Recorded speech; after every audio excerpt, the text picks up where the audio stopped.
Alright, hello everyone. I've been playing the Ice Strike Invoker quite a lot recently. I've been really enjoying my time. I've made it now to tier 5 maps, and I figured now would be a good time to revisit the showcase I made earlier and make more of a proper guide with the insights I've gained so far, and also show where my current tree is, what my path is doing, what my gear is, and what I think of doing going forward. So yeah, like all my videos, I'm gonna start with the passive tree. So first thing you might notice, I did not get my third ascendancy yet. That was only fixed yesterday. I haven't found the time to do it. Probably somewhere today, tomorrow. And the ascendancy I will be going for is the Ice Rage, which will provide us the Unbound Avatar that will help us with boss TPS. But before that, I took the I Am the Blizzard, 10% extra damage is cold. So just a nice damage bonus overall, and the Chilled Ground provides some CC for the big enemy packs, which in that regard is sort of a defensive layer. Then secondly, I picked the Lead Me Through Grace, which will give you Spirit based on your energy shield and evasion on your body armor. Now, you do not necessarily have to pick this, you can go for an Ice Rage second for more boss damage, but this to me felt more comfortable mapping because I was able to reserve more auras and I was having full uptime on the benefits it would provide. Hence I went for this one second. And then after that, lastly, I'll probably go Sunder my enemies. Potentially, I'll have to try it. And otherwise, if that doesn't really feel good, it might even be just get two small notes like a crit chance and probably, I don't know, evasion rating increase, something like that. But that's for the future. Then as for the skills, went down this path here, took Flow Like Water for some attack speed, and went down the crit route over here. Also connected this with some energy shield evasion nodes down to some freeze damage and build up. Then took some crit nodes here, only a bit later down the line though. And then first thing I did is move down here and get these big attack nodes, chance to blind for a little defensive layer early on. Move down here, got this increased elemental damage. Previously I had penetration as well.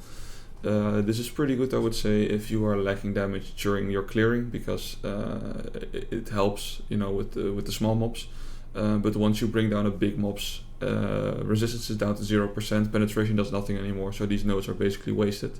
So from the point on onward, I felt that I had enough damage for mapping in general. I dropped these nodes since for the big boys I have Frostbomb and Frostbite, we'll get to that later. Then moved further to the right, moved all the way over to get these nodes ASAP. 50% increased cold damage while affected by Herald of Ice. We don't have any cold increases before that on the tree, so it's very big.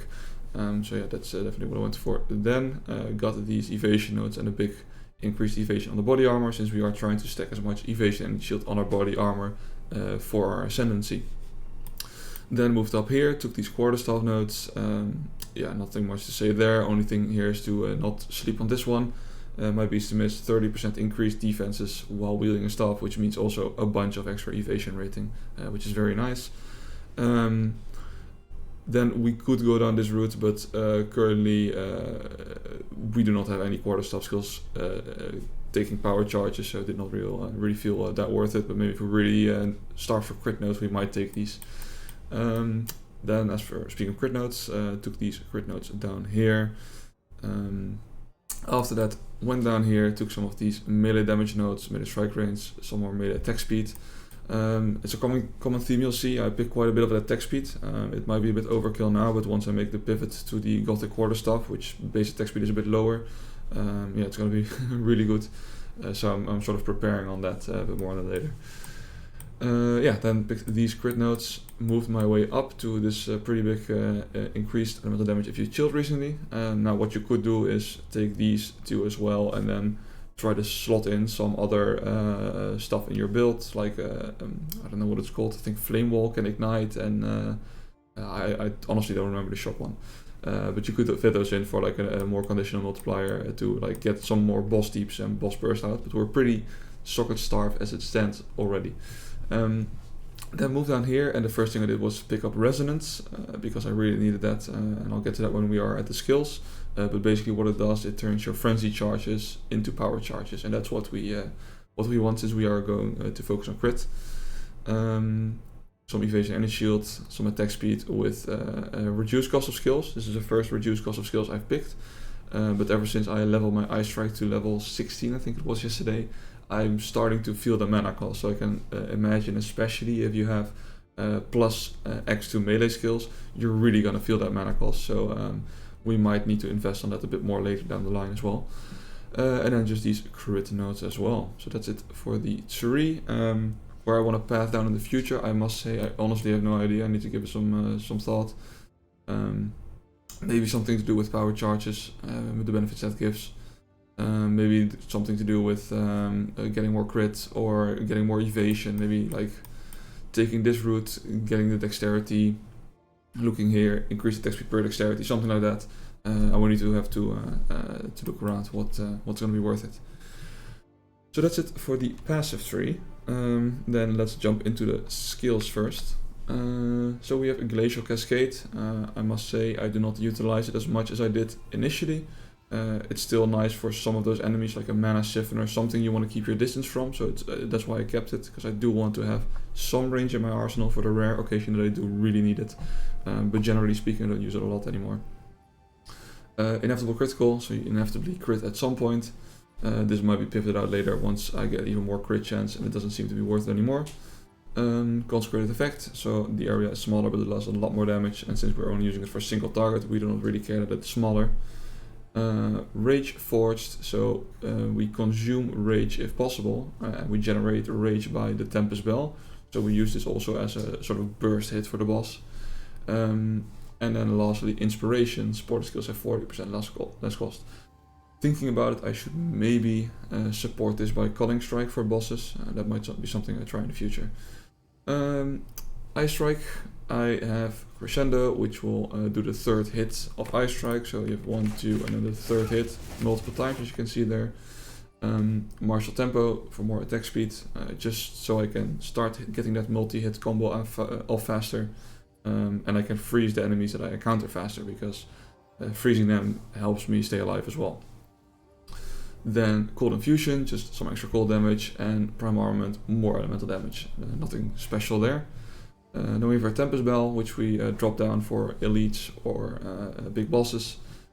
Then the Ruthless support, every 5th use of the support attack costs more stun build up, so that's good to get that stun meter full at bosses. At least that's how I think it works. If not, please do correct me.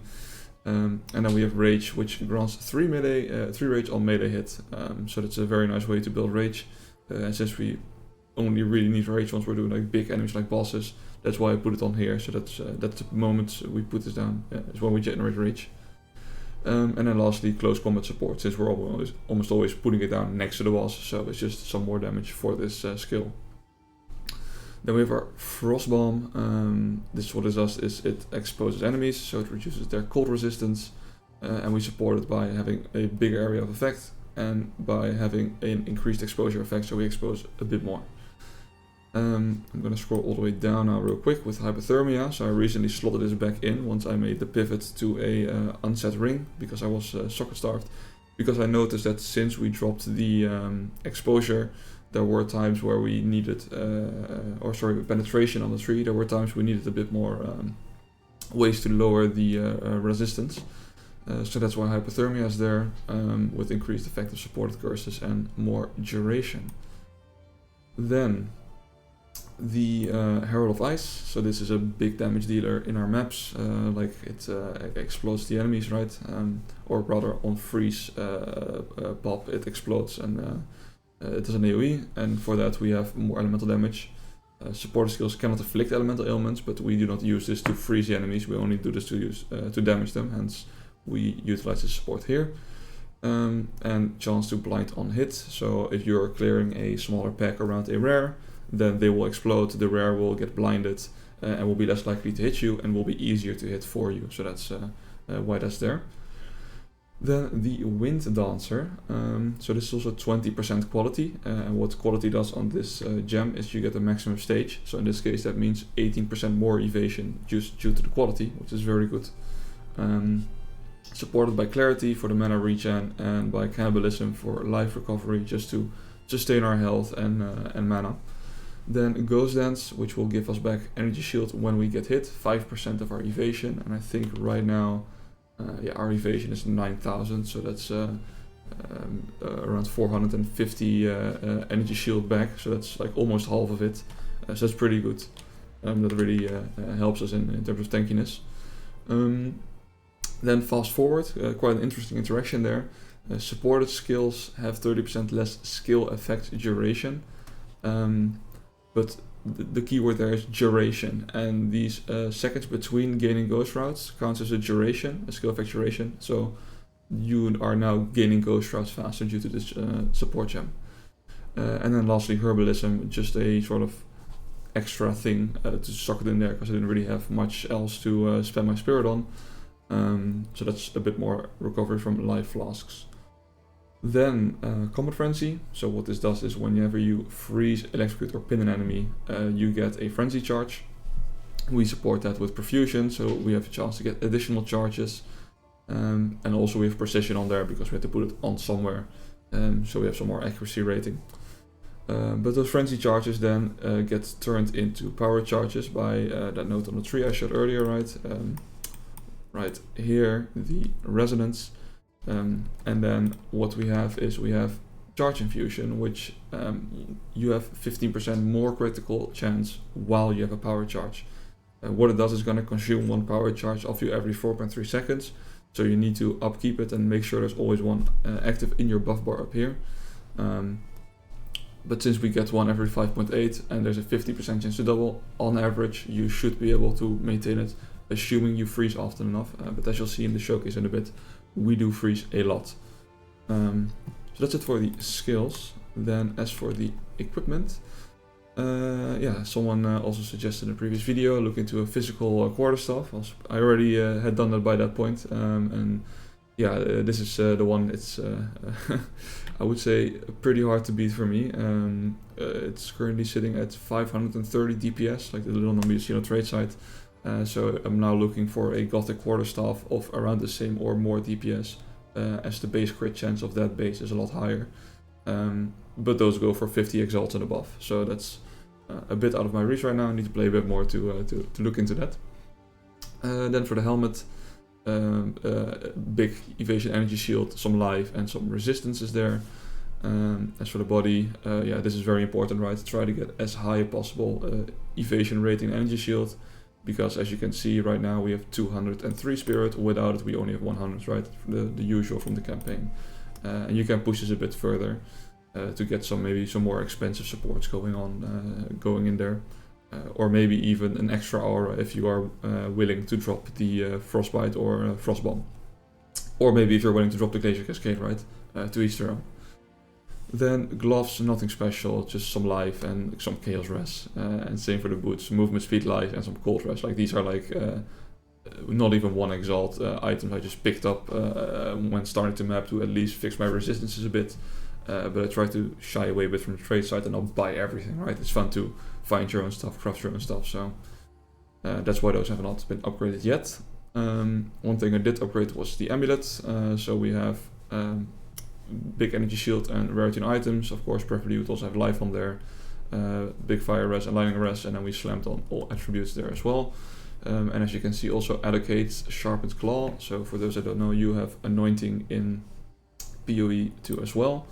It can be found in the deli, so it's these things, and let me just randomly see if I can quickly find an amulet somewhere. There we go.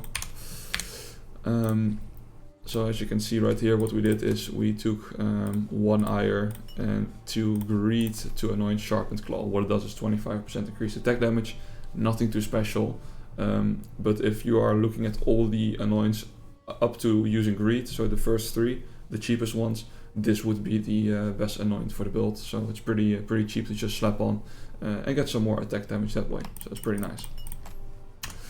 Then we have the belt, triple res, bad life, because you know triple res and good life is very expensive, but I just really needed to fix the resistances. And then we have an unset ring, so for the extra skill slot, since we are pretty socket starved. And then with increased cold damage, some life, and some resistances once again. It's a bit of a recurring pattern, right? Resistance is life. You know the drill. You need to get your base level defenses in order before you can start looking into the other stuff, and we can only do that once we can roll higher tier resistances, for which we need to make it further into the endgame. Then one thing I did not mention yet is the Polsöken, or however that is pronounced, and that is a ring that gives increased cold damage, but more importantly, enemies chilled by your hits can be shattered as though frozen. And I don't know exactly if this is true. It feels like it, but I find it hard to test with all the chaos going on, and I might need to do some more thorough testing in the future. But it feels like this enables your Herald of Ice to proc more frequently and faster before an enemy is actually hit, then frozen, then exploded. Then it just hit and then it's chilled, and then the next hit it counts as frozen and it can explode, which makes your clear a lot faster and smoother.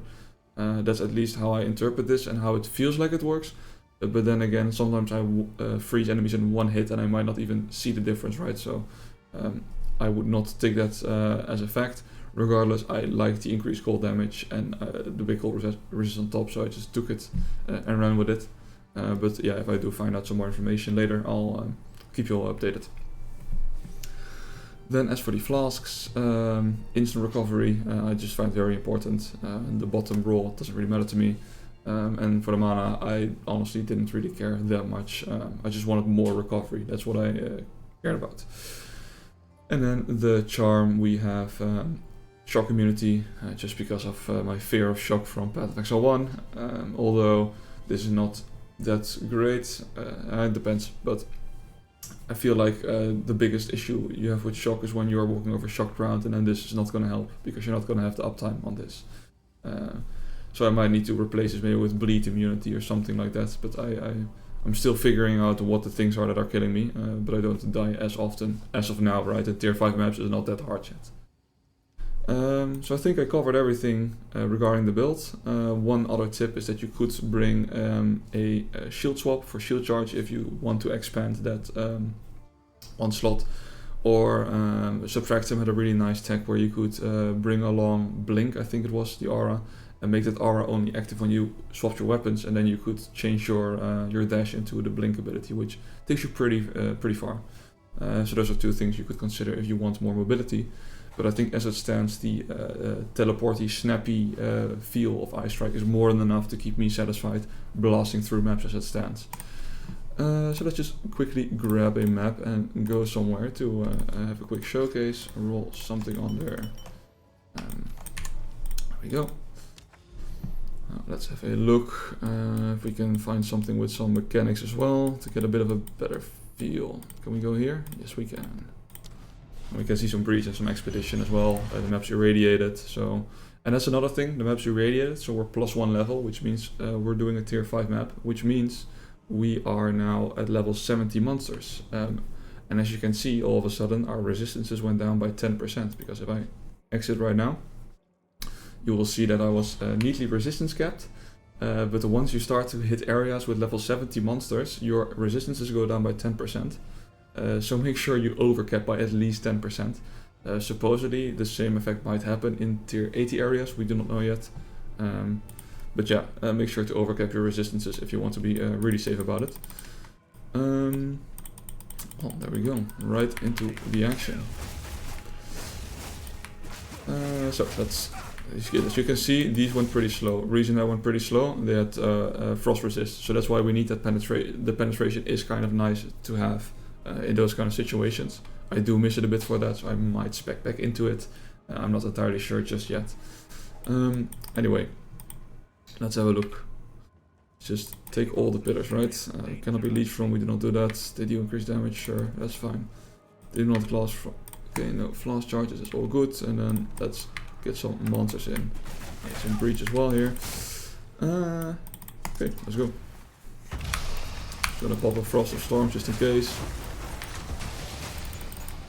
And then, as you can see, like the Herald of Ice takes care of a lot of the stuff. That was a big explosion. I do notice that like on death explosions, like after death effects, ground effects, they are pretty strong at Path of Exile too, so you need to definitely be on your toes a lot in that regard. But as you can see, no issue clearing that with all the stuff we took there. Let's quickly open these chests because I do not want to miss this loot, and then let's move on to the breach. Yes, thank you, Danik. Alright, well, we have the breach here. I really love breaches in Path of 2. Okay, so this is a nice example of a mana siphoner, so that's where I'm gonna use my Glacial Cascade to keep a bit of distance to not get all my mana siphoned by it. But as you can see, like we just have to spam Ice Strike and we snap forward into the packs, and then our Herald of Ice takes care of the rest, right? Like everything just explodes. I'm wondering how long this will last, right? Because the higher map you're gonna go, the more tanky the mobs are gonna be, the more modifiers you're gonna encounter. So you know, it's only a waiting game to see if we're gonna be able to do the same way of playing down high. But as you can see now as well, my mana is starting to drain. So previously, on level 15 Ice Strike, I had no issues with that, but now I notice I'm slowly draining mana as well.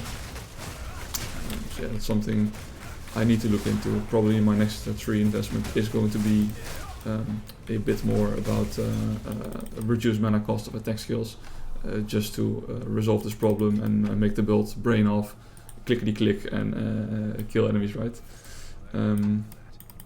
Already full, nice. Let's quickly see.